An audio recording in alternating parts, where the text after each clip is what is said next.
Khalifah Umar bin Khattab merupakan khalifah kedua Islam yang berhasil menaklukkan Yerusalem pada 637 Masehi. Setelah itu, Umar pun membuat perjanjian dengan penguasa sebelumnya yang juga pemimpin gereja Kristen, Patriark Sophronius. Seperti yang dilakukan terhadap kota-kota lain yang mereka taklukkan, kaum muslimin harus membuat sebuah perjanjian yang merinci hak-hak dan keistimewaan mengenai orang-orang yang ditaklukkan dan kaum muslimin di Yerusalem. Perjanjian ini ditandatangani oleh Umar dan Patriark Sophronius, bersama beberapa jenderal tentara muslim.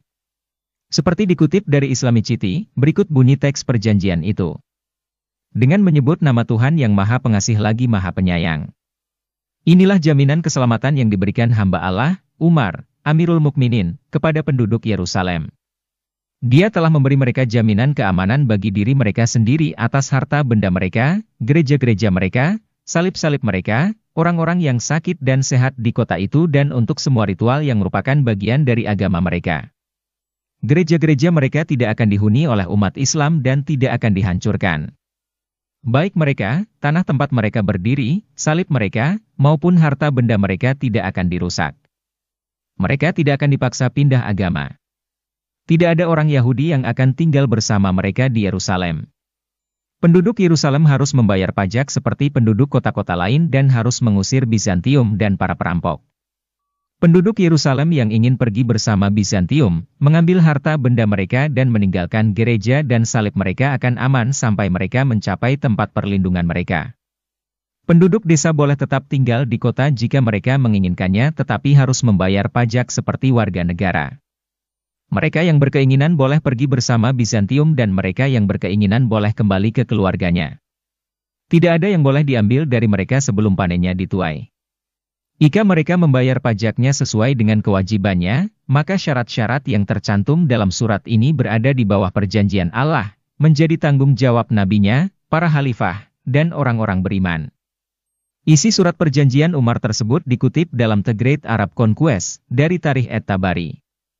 Pada saat itu, perjanjian ini merupakan salah satu perjanjian paling progresif dalam sejarah. Sebagai perbandingan, hanya 23 tahun sebelumnya ketika Yerusalem ditaklukkan oleh Persia dari Bizantium, sebuah pembantaian besar-besaran diperintahkan. Pembantaian lain terjadi ketika Yerusalem ditaklukkan oleh tentara salib dari kaum muslim pada 1099.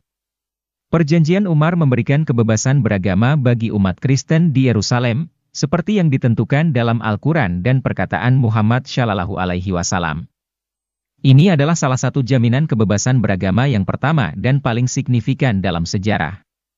Meskipun ada klausul dalam perjanjian mengenai pelarangan orang Yahudi memasuki Yerusalem, keasliannya masih diperdebatkan.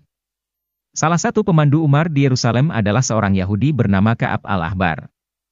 Umar selanjutnya mengizinkan orang Yahudi untuk beribadah di Bukit Bait Suci dan Tembok Ratapan, sementara Bizantium melarang mereka melakukan aktivitas tersebut.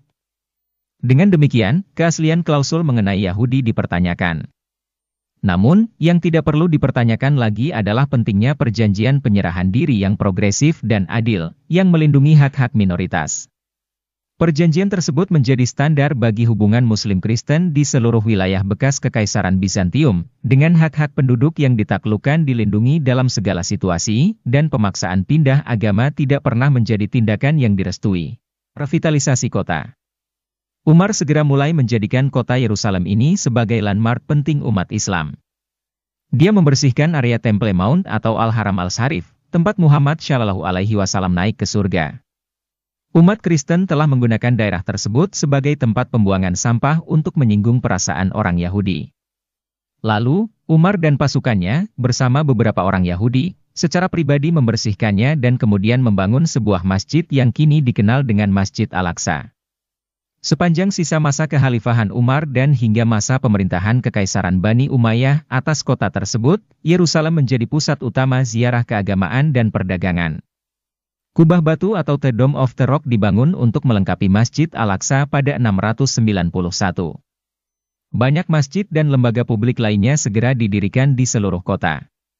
Penaklukan Muslim atas Yerusalem di bawah Khalifah Umar pada 637 jelas merupakan momen penting dalam sejarah kota tersebut.